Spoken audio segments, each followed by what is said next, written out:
ہمارے سینے میں الحمدللہ حسین ہے، اور حسین کی یہ ساری چیزیں ہیں، مودت بھی ہے، ریاضت بھی ہے، آپ کی خلوت بھی ہے، جلوت بھی ہے، عبادت بھی ہے، عفو و درگزر بھی ہے، آپ کی عظیمت بھی ہے، آپ کی شہادت بھی ہمارے اندر موجود ہے۔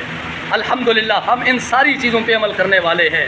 اور بھائیوں، آپ کے لیے بھی یہی درس ہے کہ حضرت حسین رضی اللہ تعالی عنہ کی ساری چیزوں پہ عمل کرنا ہوگا۔ حضرت حسین نے نماز نہیں چھوڑی۔ میرے نوجوان دوستوں، بھائیوں، بچوں، نماز کو نہ چھوڑنا، میرے بزرگوں، نماز کو نہ چھوڑو، قرآن کی تلاوت کو نہ چھوڑو۔